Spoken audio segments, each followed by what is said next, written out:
let's jump to the next session, doing good works to make a better world.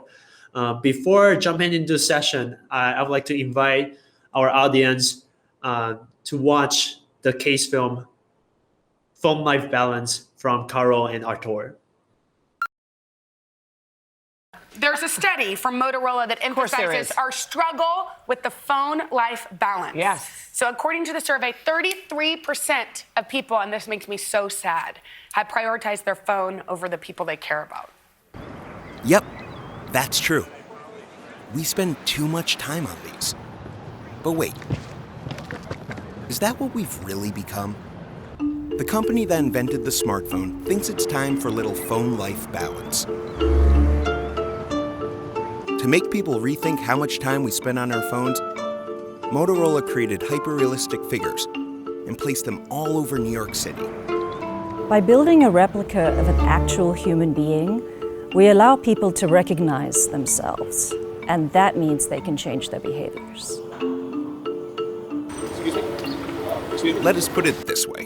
When you show people how ridiculous we look, we definitely rethink what we're doing. Can you take a picture of us? This thing looks real, man. Yeah. What does it say? We saw the message and we were just like, very true. That mannequin's a perfect representation of like what's going on in our culture right now. Through our hashtag, we started a conversation about phone life balance. Our online platform invited people to take a simple quiz so they could check their smartphone behavior and learn how to improve it.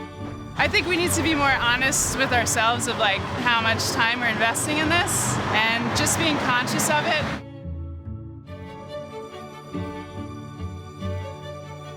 Fantastic. The smartphone industry wants to keep us looking down, and this is something to help us look up again.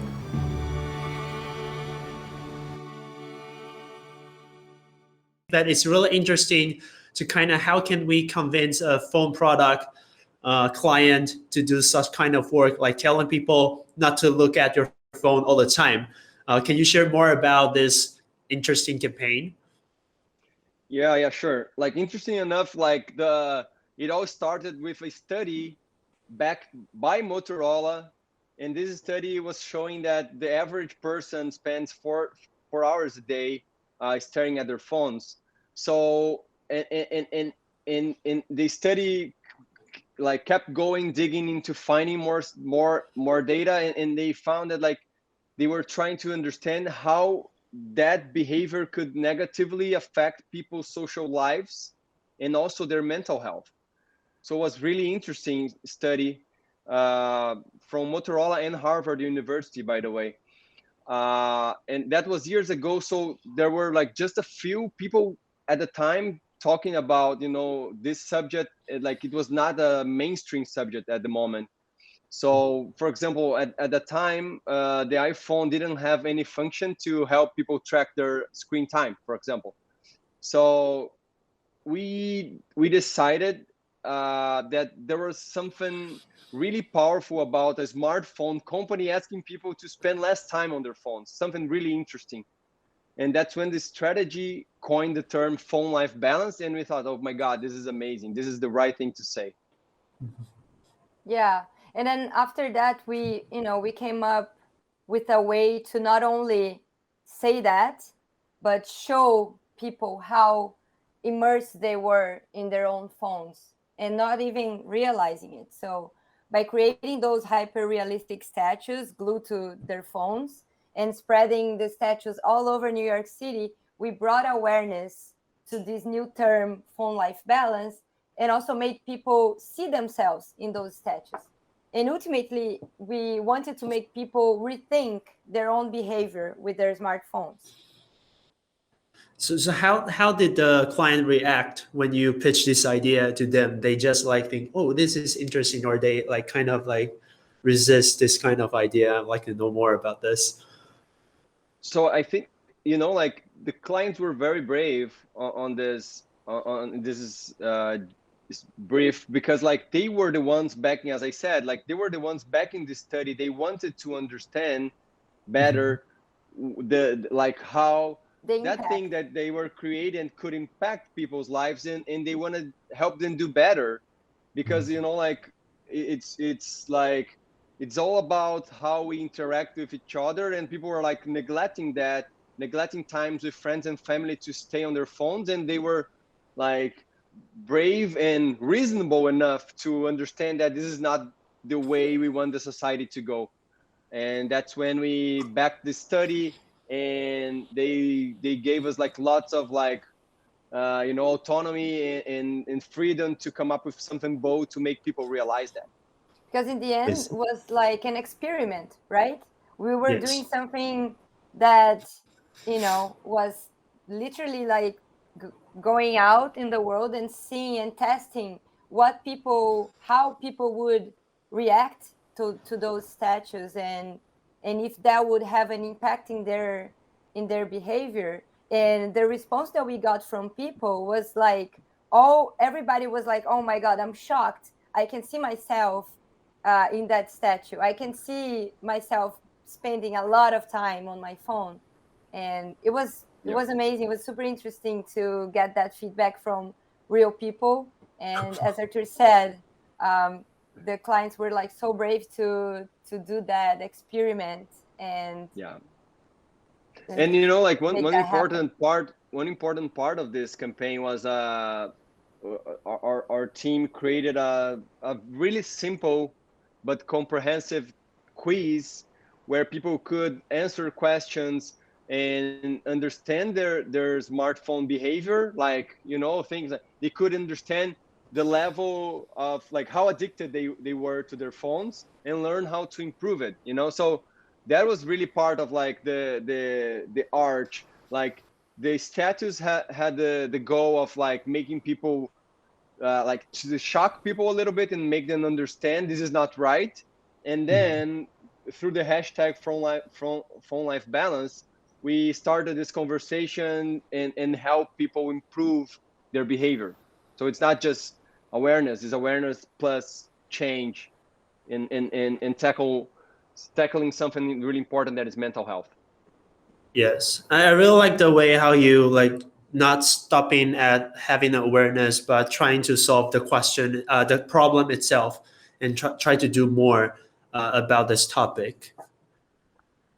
Thank you for sharing this precious insight and experience about doing great works to help the world. And next, we would like to ask you guys for some advice and tips to do this kind of great works to Taiwan's young creatives. So the first question, how to work on client works and meaningful works, maybe like side projects at the same time, or how to make these side projects official? For me, I always thought that it's important to have at least one project that you truly care about. It can be an assigned project from a brief, or even like a side proactive project, as long as it's something that makes you enjoy the work and gives you a reason to wake up every day. So So a good way to start a project that you love is first to see which brands in the agency you work on are aligned with your beliefs or care about the same causes that you care about. That could be a huge opportunity for you to present proactive work that has an impact on people's lives and for a real client.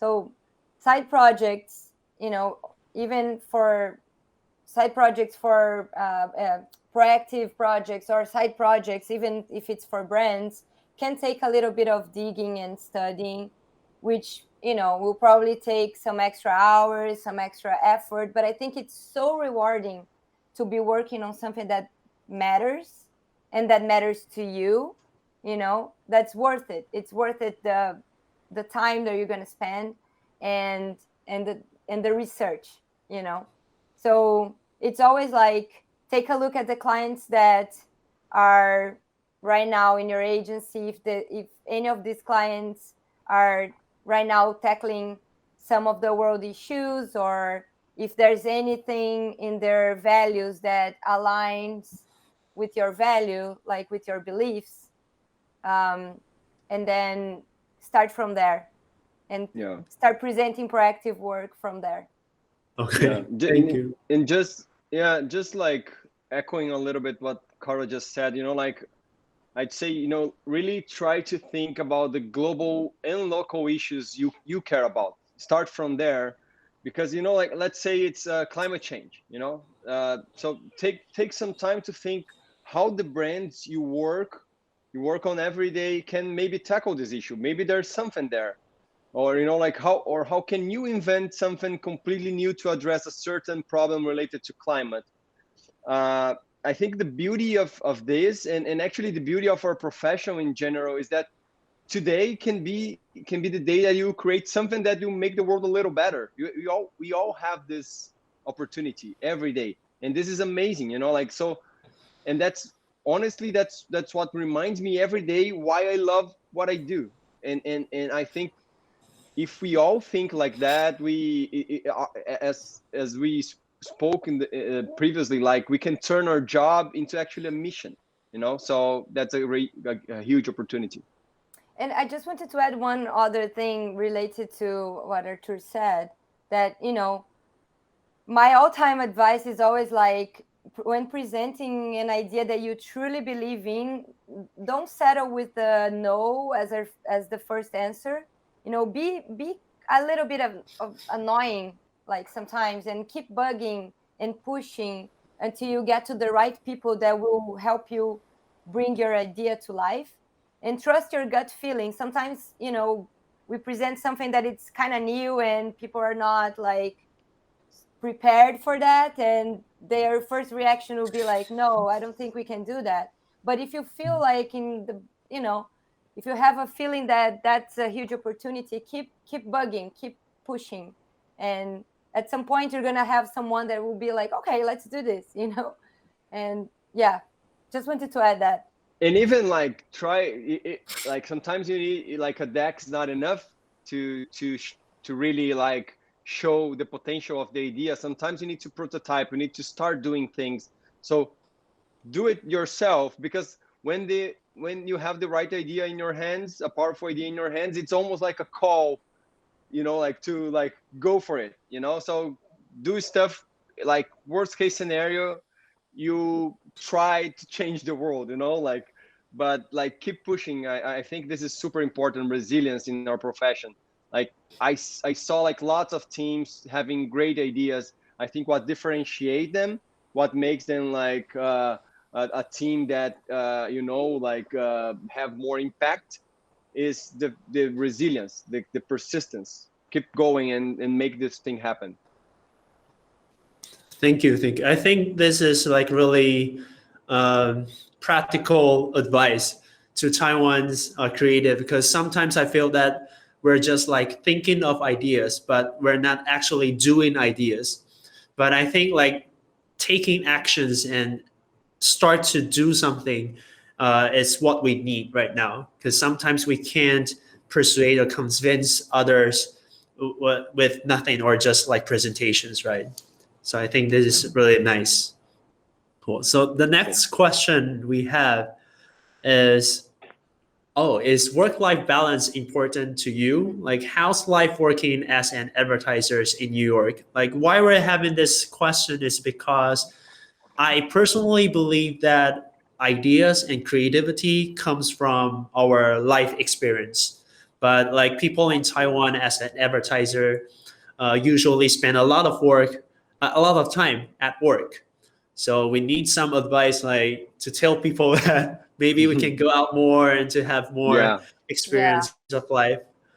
I think the first part of your question, right? Like about work-life balance. I think it's the most important thing. Like, creativity without leisure time has no use. Like as you said, like we have to live, we have to be with friends, we have to rest, we have to be with family, we have to go to the movies, to the park, and we have to have time to do nothing sometimes as well, in order to fuel our creativity and fuel our references, our vision, and even like to notice the opportunities around us. As Artur said, before, like looking at people around you and understanding what they need.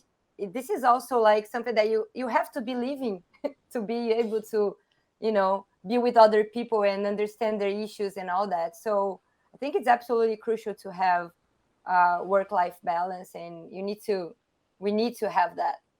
Yeah. And like personally, I totally agree with that. We need to live these experiences and understand the problems and to recharge our minds. But like, there's another thing that like I feel that my mind has a certain number of hours of autonomy. Like it goes well along the day, but like if it's too late at night and I'm tired, there's a good chance that I won't making the right decisions. So, like in that sense, it's the best thing to do is like to let your mind rest and continue the next day. You need to respect your body. So, and there's another thing. If you do that, you probably do the same task in half of the time the next morning, just because your mind is recharged and ready to work again. So we need to respect our bodies. That's really important for creativity. Agree. I totally feel the same way, that we need to have a control of our like energy and flow and to come up with good ideas. Yeah, exactly. And about the work in advertising in New York, advertising in New York can be crazy sometimes. It's amazing. It's amazing how fast things happen here. Sometimes I feel like we are literally in the center of the world. It can be overwhelming, but opens a lot of possibilities. And I'm not gonna lie that working hours can get pretty insane sometimes, depending on the number of projects that you are working on at the same time. But it's definitely like a great school. I've learned a lot, and I'm still learning a lot every day. But for me, the most important thing is how, like, it's not where you work, but who you are working with. If your managers share the same vision as you on everything, right? On work-life balance, and if your values and lifestyles are similar or not. This is super important, to know, because at the end of the day, it's much more about the people you work with and less about where in the world you are, I think. Yeah. So yeah, just my take on this, like, I love New York, and I feel that is a really, like, it's a privilege being here. So one example was like when we were doing the Refugee Nation project, we ended up knowing a person who knew somebody in the UN. And we managed to schedule a meeting to present the project, the Refugee Nation project in the UN.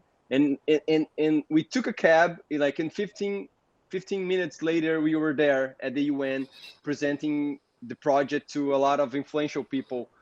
So in that sense, it's really a privilege, because you are in this hub where lots of big things happen. So it's amazing. New York, it's only in New York, some of these things.